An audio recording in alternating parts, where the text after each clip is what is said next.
दुनिया की सबसे पावरफुल एयरफोर्स जिसने इराक, अफगानिस्तान, लीबिया और सीरिया में ऑलमोस्ट अनकंटेस्टेड डोमिनेंस दिखाई, वही एयरफोर्स ईरान के साथ 40 दिन की वॉर में बुरी तरह से एक्सपोज हो गई।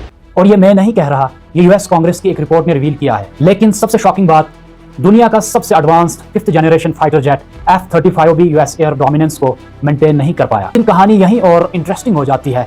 ईरान ने ये सब कोई ultra advanced air defence systems जैसे S-400 यूज करके अचीव नहीं किया, बल्कि ईरान ने एक स्मार्ट और कैलकुलेटेड स्ट्रेटेजी यूज की। और इस वीडियो में मैं आपको वही स्ट्रेटेजी एक्सप्लेन करूंगा। Hello guys, welcome to global geopolitics. इस वीडियो में हम बात करेंगे ऑपरेशन एपिक फ्यूरी की complete timeline, US aircraft losses, Iran की टैक्टिक्स और smart strategy, F-35 shoot down incident, satellite intelligence sharing claims और उस हिडन रियलिटी की जो शायद पेंटागन ओपनली एडमिट नहीं करना चाहता। ये पूरा कॉन्फ्लिक्ट फरवरी से अप्रैल तक चला। लगभग 40 दिन यूएस और इजराइल ने ज्वाइंटली ईरान के अगेंस्ट मिलिट्री ऑपरेशन लॉन्च किया, जिसे नाम दिया गया ऑपरेशन एपिक फ्यूरी।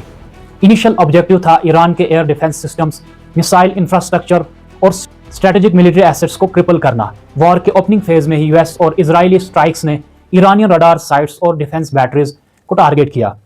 पेंटागन को लग रहा था कि ईरान की एयर डिफेंसेस जल्दी कोलैप्स हो जाएंगी, लेकिन वॉर प्रोग्रेस करते करते एक अनएक्सपेक्टेड पैटर्न सामने आया। शुरू में mostly MQ-9 Reaper drones shoot down हो रहे थे, लेकिन फाइनल डेज में Iranian forces US fighter jets और क्रिटिकल स्पोर्ट एयरक्राफ्ट को भी टारगेट करने लगे। और इसी पॉइंट ने डिफेंस एनालिस्ट्स को शॉक कर दिया। Popular defence commentator Patricia Marins के मुताबिक ईरान ने ग्रेजुअली यूएस टैक्टिक्स को स्टडी कर लिया था। यूएस फाइटर जेट्स की entry routes, exit corridors, operational altitude, aerial refuelling timings और इलेक्ट्रॉनिक जैमिंग पैटर्न्स सब ईरानियन प्लानर्स को इंक्रीजिंगली प्रेडिक्टेबल लगने लगे।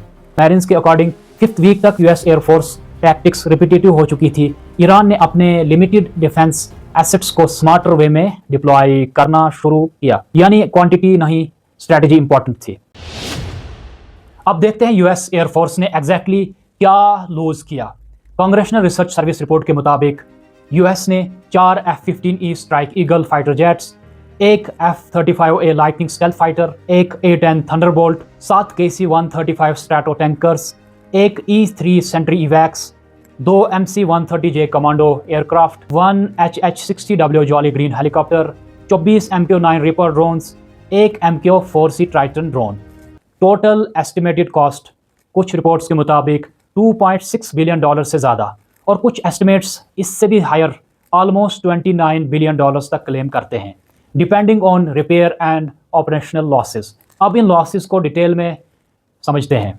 2 मार्च को सेंटकॉम ने रिपोर्ट किया कि 3 F-15E स्ट्राइक ईगल्स कुवैत के ऊपर फ्रेंडली फायर इंसिडेंट में शूट डाउन हुए। सभी 6 क्रू मेंबर्स इजेक्ट करने में कामयाब रहे और रेस्क्यू कर लिए गए।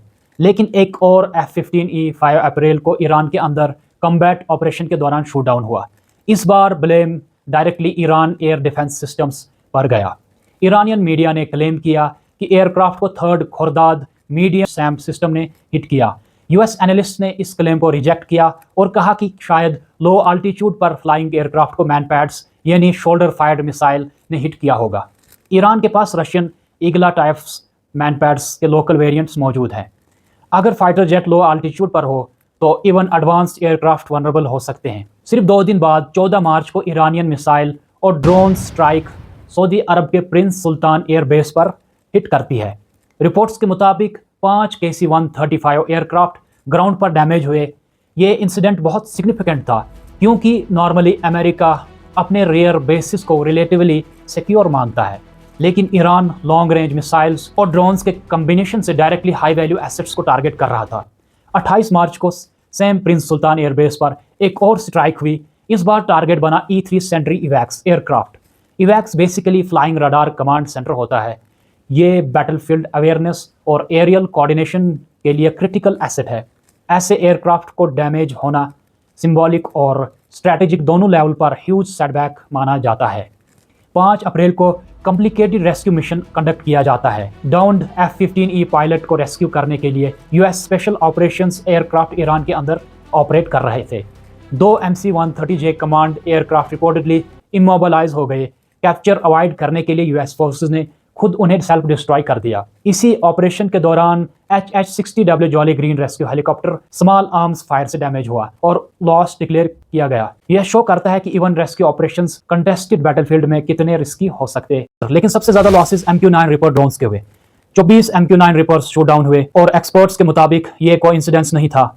MQ-9 ओरिजिनली परमिसिव एनवायरनमेंट्स के लिए डिजाइन हुआ था। अफगानिस्तान, इराक और एंटी टेरर मिशंस जहां एनिमी के पास एडवांस्ड एयर डिफेंसेस नहीं होते हैं। लेकिन ईरान एक स्टेट एक्टर है जिसके पास लेयर्ड एयर डिफेंस नेटवर्क है। S-300 सिस्टम, बावर 373, तौर M1, पंतसिर, सोवियत एरा सैम्स सब स्लो मूविंग ड्रोन्स के अगेंस्ट इफेक्टिव हो सकते हैं। MQ-9 की बिगेस्ट वीकनेस है उसकी स्पीड और प्रेडिक्टेबिलिटी। ड्रोन रिलेटिवली स्लो होता है, लार्ज रडार सिग्नेचर रखता है और लॉन्ग लॉइटरिंग पैटर्न्स फॉलो करता है। यानी एक बार डिटेक्ट हो गया तो सैम सिस्टम्स के लिए इजी टारगेट बन सकता है। नेशनल इंटरेस्ट के हरिसन कास ने लिखा है कि MQ-9 बेसिकली परमिसिव एनवायरनमेंट्स के लिए ऑप्टिमाइज था, not contested air space against A heavily armed nation state. Analyst ये भी मानते हैं कि Iranian electronics warfare systems GPS और कम्युनिकेशन डिसरप्ट कर रहे थे, जिससे drones predictable flights path follow करने पर मजबूर हो जाते थे। अब आते हैं सबसे कंट्रोवर्शियल और ग्लोबली इंपॉर्टेंट इंसिडेंट पर। 19 मार्च रिपोर्ट आई कि ईरान ने एक F-35A लाइटनिंग स्टेल्थ फाइटर को डैमेज किया। अगर ये क्लेम एक्यूरेट है तो ये हिस्ट्री का पहला नॉन केस होगा जहां ऑपरेशनल F-35 कॉम्बैट में हिट हुआ। एयरक्राफ्ट इमरजेंसी लैंडिंग करने में सक्सेसफुल रहा, लेकिन इंसिडेंट ने डिफेंस वर्ल्ड में शॉक वेव्स भेज दिए क्योंकि F-35 को दुनिया का मोस्ट एडवांस स्टेल्थ फाइटर माना जाता है। 19 कंट्रीज इस एयरक्राफ्ट को यूज या ऑर्डर कर चुके हैं। क्वेश्चन ये था, ईरान ने स्टेल्थ जेट को डिटेक्ट कैसे किया और हिट कैसे किया? मल्टीपल एनालिस्ट का शक एक अनयूजुअल ईरानियन वेपन पर गया। प्रोडक्ट 358 ये कन्वेंशनल सैम नहीं है, ये एक हाइब्रिड सिस्टम है, मिसाइल और लॉइटरिंग म्यूनिशन का कॉम्बिनेशन। लॉन्च के बाद ये एरिया में पेट्रोल कर सकता है, टारगेट सर्च करता है और फिर अटैक डाइव परफॉर्म करता है। सबसे डेंजरस चीज इसका इंफ्रारेड सीकर, ये रडार एमिट नहीं करता है, मतलब F-35 के रडार वार्निंग सिस्टम्स को शायद थ्रेट डिटेक्ट ही ना हुआ हो। हुडसन इंस्टीट्यूट के डॉक्टर कैन ने प्रोडक्ट 358 को नेचुरल कल्प्रिट कहा। Former Indian air force pilot Vijendra K Thakur ने भी सजेस्ट किया कि F-35 ने शायद इस हाइब्रिड थ्रेट को प्रॉपरली आइडेंटिफाई नहीं किया। अगर ये थ्योरी करेक्ट है तो फ्यूचर एयर कॉम्बैट के लिए मैसिव इंप्लीकेशंस हो सकती है, क्योंकि stealth aircraft primarily radar based threats avoid करने के लिए ऑप्टिमाइज होते हैं। पैसिव इंफ्रारेड लॉइटरिंग सिस्टम्स एक कंप्लीटली डिफरेंट चैलेंज क्रिएट करते हैं। अब बात करते हैं सऊदी अरब के प्रिंस सुल्तान एयरबेस स्ट्राइक्स की। ओपन सोर्स इंटेलिजेंस अकाउंट्स के मुताबिक ईरान ने बैलिस्टिक मिसाइल्स और अराउंड 30 ड्रोन्स यूज किए थे। पॉसिबल है कि मिसाइल टाइप्स यूज किया गया हो फतेह 313, इमाद, सिजील और ड्रोन अटैक्स में शाहिद सीरीज UAVs का यूज किया गया होगा। लेकिन यहाँ सबसे कंट्रोवर्शियल एंगल इंटेलिजेंस सपोर्ट का है। कुछ एनालिस्ट बिलीव करते हैं कि ईरान को रशिया या चाइना से टारगेटिंग इंटेलिजेंस मिली। यूक्रेनियन प्रेसिडेंट जेलेंस्की ने पब्लिकली क्लेम किया कि रशियन सैटेलाइट्स ने प्रिंस सुल्तान एयरबेस की इमेजरी कैप्चर की थी अटैक से पहले। फाइनेंशियल टाइम्स की रिपोर्ट के मुताबिक Iran Chinese built spy satellite imagery भी यूज कर रहा था। अगर ये सच है तो ये कॉन्फ्लिक्ट सिर्फ US वर्सेस ईरान नहीं बल्कि ब्रॉडर जियोपॉलिटिकल अलाइनमेंट का सिग्नल हो सकता है। अब सबसे इंपॉर्टेंट क्वेश्चन, क्या US वॉर हार गया? ऑफिशियली नहीं। US ने ईरान के मल्टीपल एयर डिफेंस सिस्टम्स और इंफ्रास्ट्रक्चर को हैवीली डिग्रेड किया, लेकिन इशू यह है कि Iran despite sanctions, despite technological gap, US को कॉस्टली एट्रिशन इंपोज करने में सक्सेसफुल रहा। एसिमेट्रिक वॉरफेयर का यही पर्पज होता है। एनिमी को डिस्ट्रॉय करना जरूरी नहीं, उसको ब्लीड करना इनफ होता है। ईरान ने एग्जैक्टली वही किया है। Cheap drones versus expensive aircraft, passive missiles versus stealth fighters, और अगर इवन पार्शियली ये क्लेम्स एक्यूरेट हैं तो पेंटागन को फ्यूचर वॉर्स के लिए अपनी डॉक्ट्रिन रीथिंक करनी पड़ेगी। वाशिंगटन में अब ट्रांसपेरेंसी को लेकर डिबेट इंटेंस हो गई है। लॉ मेकर्स पेंटागन से क्लियर अकाउंटिंग डिमांड कर रहे हैं। US सेनेट में वॉर पावर्स रेजोल्यूशन भी एडवांस हुई, जिसका पर्पज ईरान के अगेंस्ट फर्दर मिलिट्री एक्शंस को कांग्रेशनल अप्रूवल के बिना लिमिट करना था। यानी US के अंदर भी कंसर्न ग्रो कर रहा है। क्या operation epic fury worth it था? क्या ऑब्जेक्टिव्स अचीव हुए? क्या फ्यूचर कॉन्फ्लिक्ट्स में लॉसेस और भी डेंजरस हो सकते हैं? 40 दिन का ये कॉन्फ्लिक्ट्स सिर्फ US और ईरान के बीच का वॉर नहीं था, ये फ्यूचर वॉरफेयर का प्रीव्यू था। ऐसा बैटलफील्ड जहां $बिलियन स्टेल्थ जेट्स को चीप एसिमेट्रिक सिस्टम्स चैलेंज कर सकते हैं, जहां ड्रोन्स स्काइज डोमिनेट करते हैं, जहां सैटेलाइट्स इलेक्ट्रॉनिक वॉरफेयर और AI based targeting modern combat का बैकबोन बन रहे हैं। और सबसे डेंजरस चीज प्रेडिक्टेबिलिटी, क्योंकि हिस्ट्री रिपीटेडली प्रूव करती है जब भी कोई मिलिट्री अपने डोमिनेंस पर और कॉन्फिडेंट हो जाती है, कोई ना कोई वीकर अपोनेंट उसका पैटर्न समझ लेता है। अब सवाल यह है, क्या ईरान ने सिर्फ एक टैक्टिकल सक्सेस अचीव की या फिर मॉडर्न एयर वारफेयर का पूरा बैलेंस क्वाइटली चेंज हो रहा है? कमेंट करके ज़रूर बताना।